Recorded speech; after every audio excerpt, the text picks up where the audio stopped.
तो क्या अब इंडिया गठबंधन टूट जाएगा? और अगर इंडिया गठबंधन टूट जाएगा तो उसका सबसे बड़ा फायदा किसे होगा और सबसे बड़ा नुकसान किसे होगा?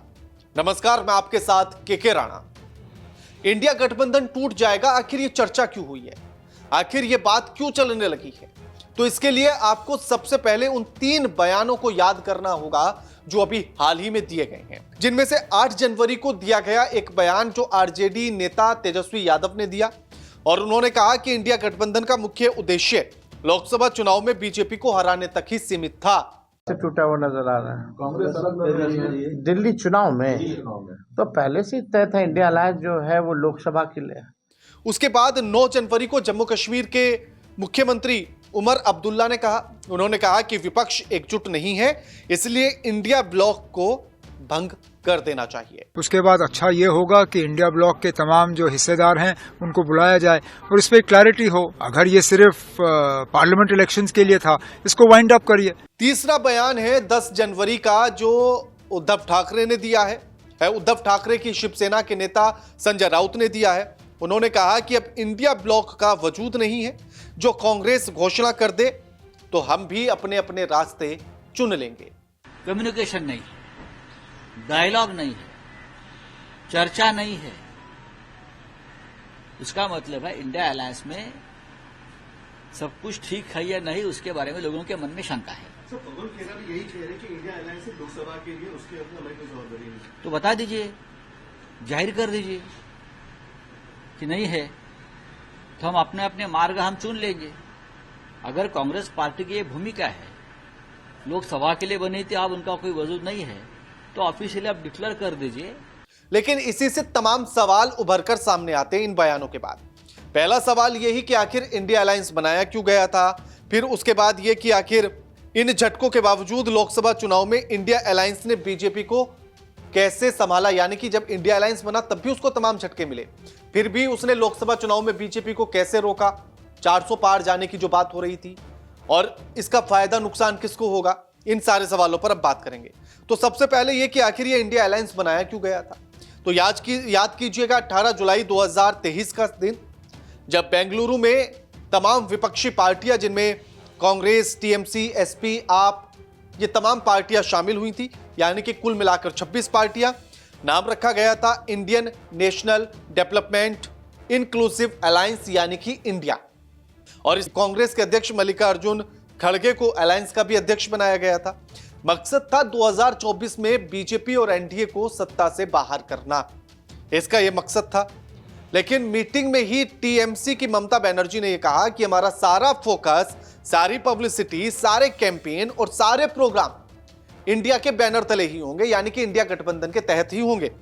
अगर कोई इसे चुनौती दे सकता है तो देकर दिखाए, इतनी बड़ी बात ममता बनर्जी ने कही थी। लेकिन उसी के बाद जो है राहुल गांधी ने ममता बनर्जी की बात को आगे बढ़ाते हुए कहा था कि ये लड़ाई भारत के विचारों के लिए है, इसलिए हम इंडिया नाम के साथ आए हैं। अब सीधी लड़ाई एनडीए वर्सेस इंडिया होगी।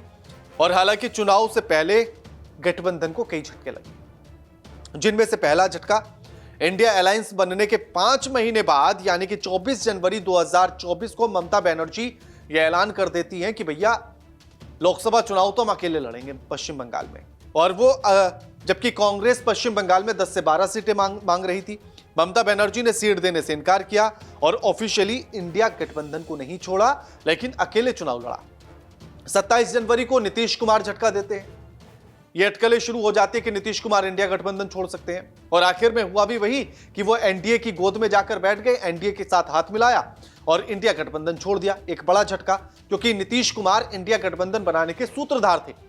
उसी में तीसरा झटका लगता है जयंत चौधरी से। फरवरी 2024 में यह कयास लगाए जा रहे थे कि आरएलडी बीजेपी की साइड जा सकती है, और ऐसा हुआ भी। जैसे ही चौधरी चरण सिंह को भारत रत्न देने का ऐलान होता है, वो जाकर बीजेपी से हाथ मिला लेते हैं जयंत चौधरी। इन झटकों के बाद भी आखिर इंडिया अलायंस कैसे टिका रहा और उसने कैसे बीजेपी को रोका, ये अपने आप में बड़ा सवाल था। अब 12 मई 2024 को पटना में एक रोड शो के दौरान प्रधानमंत्री नरेंद्र मोदी ने कहा कि विपक्ष का केवल एक ही हित है, परिवारों के हित को आगे बढ़ाना और किसी भी तरह सत्ता में बने रहना। हम लोग ऐसा होने नहीं देंगे और अब 400 पार जाएंगे। यह उनका कॉन्फिडेंस के साथ उन्होंने कहा, जिसको विपक्ष ने ओवर कॉन्फिडेंस कहा था। बीजेपी का दावा था कि 2019 के चुनाव में 303 सीटें थी, इस बार 400 पार लेकर आएंगे। लेकिन 5 जून को जब चुनावी नतीजे आए तो 240 पर सिमटकर बीजेपी रह गई और कांग्रेस जो थी वो 52 से 99 पर पहुंच गई। अब इसमें आप देखिए 2019 और 2024 में अगर आप देखेंगे तो एनडीए गठबंधन 2019 में 360 पर था, जो 2024 में 293 पर हो गया। बीजेपी 240 पर रह गई 2024 में, 19 में थी 303 पर। साथ ही इंडिया गठबंधन की बात की जाए तो इंडिया गठबंधन इस बार यानी कि 2024 में 234 पर। पहले इंडिया गठबंधन नहीं था, लेकिन उन सभी पार्टियों की अगर सीटों को मिला लिया जाए तो 119। कांग्रेस 99 पर पहुंच गई, जबकि पहले 52 पर थी। अन्य 16 सीटों पर आ गए, पहले 64 पर थे, यानी कि अन्य का दायरा घटा। अब इसमें एक जो सबसे बड़ी बात थी कि आखिर इतना सब कुछ होने के बाद भी इंडिया अलायंस ने कैसे अपने पैर जमा कर रखे, तो उसमें था मजबूत विपक्ष मोर्चा। उठापटक के बाद भी जनता के बीच एकजुटता का पॉजिटिव संदेश दिया जाता रहा और वो जाता रहा। वोट शिफ्टिंग, 543 में से 441 सीटों पर बीजेपी ने अकेले चुनाव लड़ा। इंडिया गठबंधन अलायंस ने 466 सीटों पर एक साथ कैंडिडेट उतारे। नैरेटिव था, यानी कि जो मुद्दे थे वो थे आरक्षण, संविधान, बेरोजगारी, महंगाई जैसे मुद्दों से नैरेटिव बनाया गया।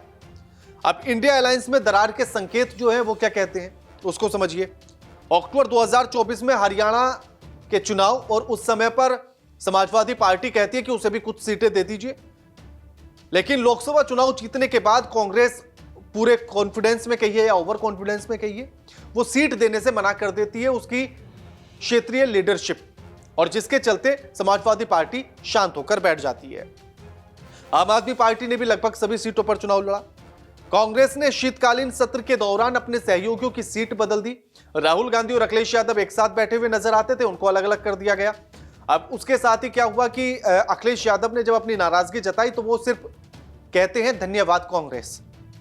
हरियाणा महाराष्ट्र चुनाव में इंडिया अलायंस की हार के बाद 7 दिसंबर को ममता बनर्जी एक बयान देती हैं और वो कहती हैं कि मैंने इंडिया गठबंधन बनाया, इसका नेतृत्व करने वाले इसे ठीक से नहीं चला सकते हैं, तो मुझे मौका दिया जाए। और इसके बाद एक के बाद एक तमाम नेताओं के बयान आने लगते हैं कि ममता बनर्जी को इसकी कमान दी जाए। इसके अलावा तेजस्वी यादव, उमर अब्दुल्ला और संजय राउत के हालिया बयान हैं वो सब इंडिया गठबंधन में दरार की बातें बताते हैं। इंडिया अलायंस के टूटने की कगार पर पहुंचने का कारण क्या है? अलायंस के टूटने की कगार के 3 कारण हैं। लोकसभा चुनाव के बाद कांग्रेस के लगातार हार का होना सबसे पहला और बड़ा और मुख्य कारण। लोकसभा चुनाव के बाद 4 राज्यों में विधानसभा चुनाव हुए, जिनमें हरियाणा, जम्मू कश्मीर, महाराष्ट्र और झारखंड, और सभी जगह पर कांग्रेस पिछड़ती चली गई। हरियाणा, जम्मू कश्मीर, महाराष्ट्र और झारखंड 554 सीटों पर कुल मिलाकर अगर इन चारों राज्यों की सीटें मिला लें तो 554 सीटों पर चुनाव हुए, और जिनमें से महज कांग्रेस 75 सीटें जीत पाई, यानी कि परसेंटेज निकाला जाए तो महज 13% का मार्जिन आता है। अब ऐसे में सबसे बड़ी बात यह कि जो एक्सपर्ट बताते हैं कि कोई भी कमजोर पार्टी या चुनाव हारने वाली पार्टी को कोई भी सपोर्ट क्यों करेगा, तो कांग्रेस लगातार हार रही है, तो इसलिए कांग्रेस दिन पे दिन कमजोर हो रही है, इसलिए बाकी राजनीतिक पार्टी उसे सपोर्ट नहीं कर रही है, उसे हल्के में ले रही है। रीजनल चुनाव में गठबंधन की जरूरत नहीं, क्योंकि अगर ध्यान से आप देखें तो टीएमसी कांग्रेस से टूटकर बनी, एनसीपी वो भी कांग्रेस से टूटकर बनी, आम आदमी पार्टी कांग्रेस के खिलाफ चुनाव बनकर लड़ी, तो ये सारी पार्टियां कांग्रेस के खिलाफ या कांग्रेस से टूटकर बनी है। तो ये जो सारी चीजें हैं, इस वजह से रीजनल पार्टियां जो है रीजनल चुनाव में उनका साथ एक साथ होना या इंडिया गठबंधन का चलना वो आसान नहीं है। और इसी तरह से हम दिल्ली में भी देख रहे हैं। लोकसभा चुनाव के बाद ओवर कॉन्फिडेंस में कांग्रेस आ गई। कांग्रेस जहां अपने साथियों के साथ उसे नरम होना था वो और ज्यादा सख्त होने लगी, और इसीलिए यह हाल होता चला जा रहा है। चुनाव कांग्रेस हरियाणा में अकेले लड़ती है, महाराष्ट्र में एमपी के साथ चुनाव लड़ा लेकिन हार गई, दिल्ली में भी अपनी मर्जी चलाने की कोशिश की। ममता बनर्जी जैसे बड़े नेताओं ने अलायंस की लीडरशिप की ख्वाहिश जाहिर कर दी, और 10 जनवरी को भारतीय कम्युनिस्ट पार्टी यानी कि सीपीआई के महासचिव डी राजा ने कहा कि दिल्ली चुनाव में कांग्रेस और आप अलग अलग चुनाव लड़ रहे हैं, जहां लेफ्ट पार्टियां सक्षम है वहां चुनाव लड़ रही हैं, इसलिए यह फैक्ट है कि इंडिया ब्लॉक बटा हुआ है। अब इंडिया अलायंस टूट जाएगा क्या, क्योंकि इसके जो लगातार संभावनाएं नजर आ रही हैं, तो इसको लेकर यह है कि जो स्थिति नजर आ रही है ऐसे में बहुत जल्द टूट सकता है, क्योंकि कांग्रेस को कोई भी अगर नेशनल लेवल पर देखे तो कांग्रेस जो है मुख्य पार्टी है, उसको भले से ही उसके साथी माने या ना माने। और दूसरा ये कि अब टूटने की संभावनाएं इंडिया ब्लॉक की है, चाहे इसको भी कांग्रेस माने या ना माने। लोकसभा चुनाव में एनडीए को हराने के लिए सिर्फ ये बना था। इसकी एक वजह यह भी है कि जिस तरह दूसरे अलायंस में मैनेजमेंट किया जाता है वैसा यहां नहीं हो पा रहा है। इंडिया अलायंस टूटा तो इसका इंपैक्ट क्या होगा? अगर ये टूटता है तो कांग्रेस को नुकसान होगा, क्योंकि कांग्रेस इंडिया अलायंस की वजह से चर्चा में सबसे ज्यादा है और उसके टूटने के बाद कांग्रेस की हालत पहले जैसी हो जाएगी। 2027 में यूपी में चुनाव है और इसमें जीत के लिए कांग्रेस को अलायंस का हिस्सा बनना बेहद जरूरी है, वरना बहुत ज्यादा फिसड्डी हो जाएगी। इंडिया अलायंस टूट जाता है तो इसका सीधा फायदा बीजेपी को होगा। लोकसभा चुनाव में अलायंस ने बीजेपी को सीधे टक्कर दी थी। बीजेपी इतनी ताकतवर और मजबूत पार्टी है कि उसके सामने से अकेले कोई भी पार्टी चुनाव लड़ेगी तो जीतेगी नहीं, मिलकर लड़ेंगे तो हो सकता है कि एक बार को पार पालें। और इसीलिए ये सबसे बड़ी समस्या अभी नजर आ रही है। अब ऐसे में इंडिया गठबंधन के टूटने के आसार पूर्ण रूप से नजर आ रहे हैं। कांग्रेस को जितना लचर होना चाहिए था नहीं हो रही है, बल्कि और सख्त होती जा रही है। ये सबसे बड़ा कारण है। बाकी आप क्या सोचते हैं इंडिया गठबंधन को लेकर, हमें कमेंट करके बताइए कि टूट जाएगा या नहीं टूट जाएगा, और टूट जाएगा तो आपको क्या कारण उसमें नजर आते हैं, कमेंट करके जरूर बताइएगा। वीडियो लाइक कीजिए, शेयर कीजिए और चैनल को सब्सक्राइब करना मत भूलिएगा। नमस्कार।